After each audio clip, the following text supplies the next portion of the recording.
అంత తీవ్రంగా ఉంటుంది. అందులో ఉండిపోయాడు. ఉండిపోతే యువతల గురువుగారు రావట్లేదు, ఈ శరీరం ఎంతకాలం కాపలా కాస్తాడు? ఈ గోరక్షకుడున్న శిష్యుడు వెళ్ళి గురువుగారికి వేదాంతం చెప్తాను నేను అని చెప్పి ఒక గురు రూపంలో గురువుగారికి వేదాంతం మళ్ళీ గుర్తు చేశాడు. గుర్తు చేస్తే గుర్తొచ్చి వెంటనే ఆత్మానందం కన్నా ఇవన్నీ ఆనందాలా అని చెప్పి వదిలిపెట్టి వెనక్కి వచ్చాడు.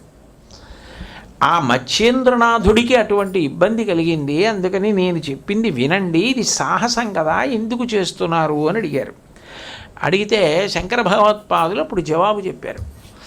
ఇందులో ఉన్నటువంటి ధర్మ సూక్ష్మాన్ని నువ్వు పరిశీలించాలి. నేను మాట్లాడను, నేను వాదించనని చెప్పాను. కానీ ఉభయ భారత ఏమంది? నేను నా భర్త శరీరంలో సగభాగము అంది.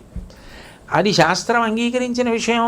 భార్యాభర్తలంటే శరీరంలో సగభాగమనే అంగీకరిస్తారు. అందుకే కదా ఇద్దరి మధ్యలోంచి వెళ్ళరు.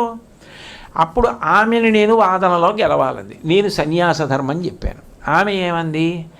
అప్పుడు మీరు సర్వజ్ఞులని ఎలా ఒకరితో మాట్లాడినంటే గార్గితో మాట్లాడలేదా యాజ్ఞవల్కుడు అంది. అంటే నేను అంగీకరించవలసి వచ్చింది. ఆమె నన్ను ఏ విషయం గురించి ప్రశ్న చేస్తే జవాబు చెప్పలేనో అది అడిగింది. ఆమెకి తెలుసు అది నేను చెప్పలేను అని. ఎందుకు చెప్పలేను అంటే గ్రంథరూపంగా ఉన్నదైతే నేను ఇలా తిప్పేసి చెప్పేస్తాను. అది అనుభవ జ్ఞానం కాదు. ఆమె అందులో మెళకువ గురించి అడుగుతోంది. అది అనుభవం చేత తప్ప పుస్తకం పఠిస్తే చెప్పేది కాదు. కాబట్టి ఖచ్చితంగా ఇది అనుభవము చేత పొందాలి. అనుభవము చేత నేను ఈ జ్ఞానమును పొందడానికి వెడితే అందులో ఇరుక్కుపోతానని కదా నువ్వు అంటున్నావు. ఇక్కడ నేను ఒక విషయం చెప్తాను చూడు. సోహం సాక్షిత్వమాస్ అప్యాశ్రయితుం సమీహే. సోహం సోహం నేను బ్రహ్మము అన్న భావనని నేను ఒక్క క్షణం కూడా జారను. ఆలోకమానోప్యవలోకమాన సంభాషమాణోప్యభిభాషమాణ శ్రీకామకోటి ప్రభురేష కించిత్ జీవబ్రహ్మైక్య భావన్న జహాతి. మాట్లాడుతున్నా, చూస్తున్నా, ఏం చేస్తున్నా వింటున్నట్టుంటారు, చూస్తున్నట్టుంటారు, కానీ తాను బ్రహ్మమన్న భావన నుంచి జారరు. రెండుగా ఉన్న చోట కూడా ఒకటిగా నిలబడగలరు. నేను కూడా సోహం భావనతో ఉండి సాక్షిగా విషయాన్ని తెలుసుకుంటాను. తెలుసుకున్నానంటే తప్ప ఉభయభారతి నాతో ఈ వాదన యందు జయాన్ని అంగీకరించదు. ఆమె మాట్లాడడం మొదలు పెడితే నేను తేలిపోతాను.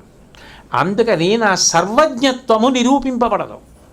రెండు, ఇది రాబోయే కాలంలో చాలామందికి పాఠం అవుతుంది. తొందరపడి మాట ఇవ్వడం, తొందరపడి ఏవైనా చేయడం ఎంతంత దూరాలు పెడతాయో తెలుస్తుంది. నేను అవతారం కాబట్టి చెయ్యాలి. ఇప్పుడు ఎందుకు చెయ్యాలి అంటే ఆయన ఒక మాట చెప్పారు. సంకల్పయేవా కిల కామమూలం సయేవ మే నాస్తి సమస్య విష్ణో తన్మూలః నౌ భవపాశనాశః కర్తుః సదా స్యాద్భవదోషదృష్టేః.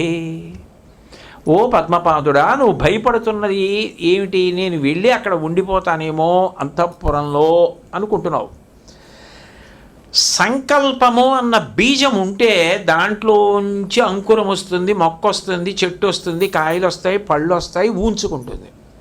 నాకు అసలు సంకల్పం ఇది.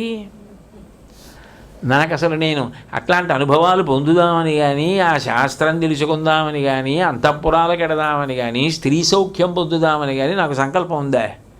నాకు అసలు ఆ సంకల్పం లేదు. సంకల్పం లేని చోట చెట్టు ఎందుకు వస్తుంది? ఇప్పుడు నాకు ఒక అవసరం ఏర్పడిందంటే నేను ఆ జ్ఞానమును తెలుసుకోవాలి. దానిని ఒక పరిజ్ఞానముగా తెలుసుకోవాలంతే. అది ప్రకృతిలో అవి ఎట్లా వస్తాయన్నది తెలుసుకోవాలి.